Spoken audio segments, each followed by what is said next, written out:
My name is Span. I am a partner from our Seattle office and had the pleasure of kind of working with Anand to set this up. But I just wanted to welcome everybody to our office. We're really excited to have such a great crowd here, and I think talking about such an important topic. I just want to say, we're at the very start of the AI journey, right? So I hope this isn't a one-time thing, and we can continue the discussion into the future. I think we have many years of growth and exciting things to come. But with this, just wanted to hand it off to Anand to kind of kick us off for the day. But really excited to meet all of you, to have, I think, wonderful discussions planned for today. And welcome again to our office. Thanks, Fanny. Thanks a lot. I do want to get right into the panel, but before I do that, I do want to set the context for the day a little bit. But before I start, there are a few thank yous that I want to make. The first one is to McKinsey. McKinsey's actually been super generous, opening up their offices. Most of this floor, they've opened up for our use. We didn't give them a lot of notice to do this. And Fan, Mangalam, and Joy and team have been an absolute pleasure to work with, plus your local team here. So thank you. They're not only doing the space, but they're also providing the food and beverage and everything else and the logistics for that. So thank you. The other thanks I want to make is to VMware. They've also been one of the sponsors for this because there is cost associated with this. And as a startup, I bring my tin cup out, right, to make sure that the event can be funded. So VMware was super helpful and generous. And the other sponsor here is Amazon. Amazon also has been super helpful. The other logistical thing I would say before I get started here is the entire day is going to be videotaped. That's the reason you see all of these contraptions around. We're not live streaming it, but that video will be available on the web afterwards. So you can go back and look at it. And some of the material will also be available. Some of you have asked for, hey, can I get access to the material so we can do things with it? Yes, it'll be available for you as well after the fact, right? So with that, huge thank you to you guys, right? To be here, right? This is a pretty amazing collection of minds, period, right? And it's an amazing collection of minds that are focused on applying AI to wireless, right? And so there's a ton of activity around AI all over the world, but the amount of activity on AI on wireless is also pretty robust. But this is a very, very unique event in the fact that there may be many things being talked about on wireless by 3GPP, by Fuse, by Open RAN Alliance, by TIP, etc. But there isn't a forum where there's conversation about AI in wireless, right? This is the first, in my opinion. And the collection of minds here is phenomenal. I hope this is not the last, right? I really hope this is not the last because there's a tremendous amount of opportunity in this domain and we should continue the conversation, right? So perhaps as part of the interest in this topic itself, but 20% of the attendees here actually have traveled from all over the world to be here. Maria in the third row there, probably one of the longest distances. She's come here from London. Where's Gunael? Gunael has come here from Montreal. Kanis isn't here yet, but Kanis is here from Germany for representing Deutsche Telekom. I'm just going to select a few. I'm not going to select everybody. Where's Matty? Matty is somewhere. Matty is here from the East Coast, right? And we have McKinsey people here from all over the world, literally. Some coming from Europe, some coming from Latin America, some from the Midwest.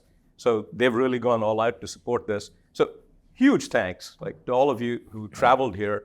I know how much of a time it takes for you guys, and I know some of the moderators have also traveled here just for this event. Leonard, Chetan, Roy didn't travel, but he lives close to me. Where's Roy? Okay, right.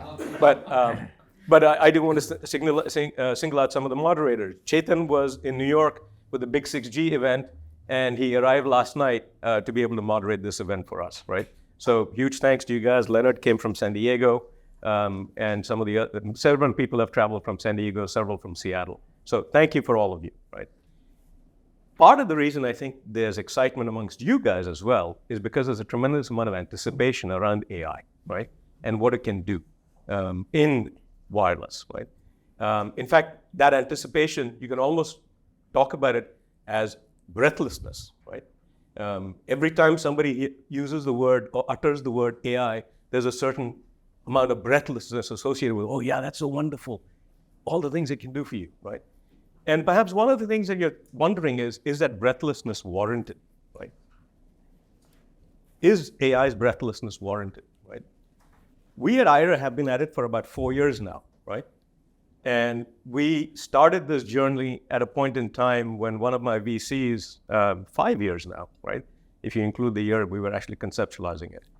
One of my VCs actually said, you guys are stuck between Shannon's limit and Moore's law. It's a very clever way of saying you're stuck between a rock and a hard place, right? And I'm happy to say he was wrong, right? And we've actually demonstrated quite a substantial amount of improvements. I won't get into all that. This is not a marketing pitch for IRA, but I'm only saying that from the context of we actually have seen the opportunity for applying AI in wireless. It's pretty significant, and hopefully today's day will cover a lot of that ground. So I believe that breathlessness is warranted, right? But it's not just me. I think the industry at large is seeing that breathlessness, right? You see it in NVIDIA's stock price, right? Is that warranted? I'm going to give you guys a resounding yes. It's warranted. Now you might wonder why, right? So I'm going to do a short quiz, right? And I know it's early in the morning. Perhaps this will wake you guys up a little bit, right? What do you believe is the worldwide population about now, this year? 7 billion. 7 billion. 8 billion. How many say 7? Okay, how many say 8? More than 8. The 8s have it, it's about 7.8. Right? I round down. By tomorrow. Okay, I don't know. Well, I won't go there. What do you think the worldwide population was about 100 years ago? 100 million? 1, 2. Yeah, 2 billion. Between 1 and 2 billion, Yeah, 2 right? billion. So about roughly a 6.5 to 7x growth in population in about 100 years, right? When population grows that fast, right, people have to be fed, they have to be clothed, they have to be sheltered, right? All of those things require a commensurate growth in GDP, right? So what do you think GDP growth did between 100 years ago and today? Do you think it grew 7x? 10 times faster, okay? Anybody think it's higher than 10 times? Anybody think it's lower than 10 times? Higher than 10 times, right? Would you be surprised if I said GDP growth grew 40x between over the 100 years? GDP grew from 2 trillion in the early 1900s to right now, I think it's in the range of about 186, 87 trillion worldwide, right? 40x growth in GDP.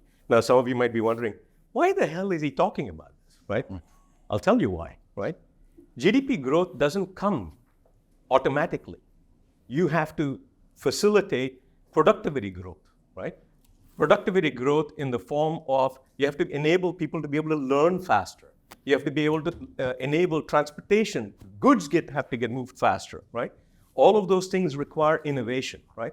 In fact, if you look at the history and look at GDP growth, every time there's been a reset in productivity growth, GDP growth has grown, and it's also enabled the population. Every time. And every time there has been a reset in productivity growth, it has been because of a new technology. Printing press, locomotive, the first car, right? The first computer, right? The first PC. All of those were productivity enhancing tools. They reset the productivity curve.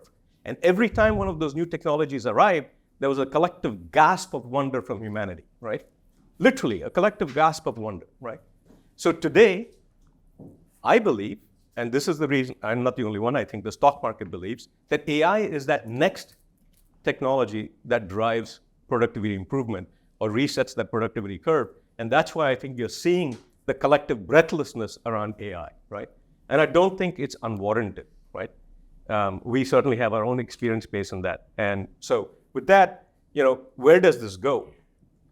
I think over the last 10, 15 years, there's been a tremendous amount of talk specifically in the networking arena around software-defined networking, right?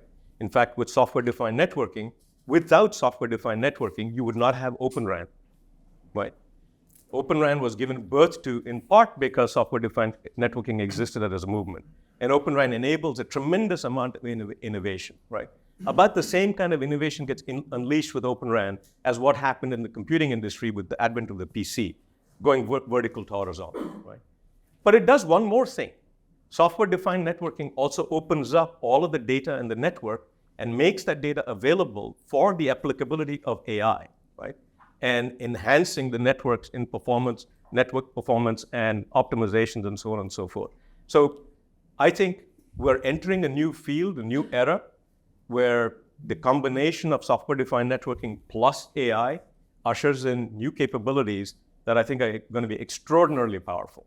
Now, how do you get at that AI? How do you optimize around that? All of that requires a ton of effort and energy, which is why I think today's day is perhaps going to be quite useful. There's a lot of topics here that are specifically designed to get at what the opportunities are, but also some of what are the challenges in terms of embracing AI, so we can collectively improve operators' efficiencies, right? And you might be wondering, why does that matter? Operator networks are under stress quite significantly, right? Today, we connect, and the number of cellular connections are in the range of about billions, right? We're still collecting people. People are getting connected to people, right? That number of cellular connections is going to become trillions, right? Now you might be wondering why? How do the trillions come from? Well, things are getting connected to people. Things are getting connected to things. And we collectively own more things per person. And so when you add things into the equation, getting to trillions is not difficult to imagine at all. And if you think billions of connections was a problem with streaming video, et cetera, imagine trillions of connections with streaming video, XR, et cetera. And that requires a very different way of thinking about how do you get at efficiency for operator networks. And we believe AI is one of the ways, and hopefully that'll be one of the conversation topics we explore.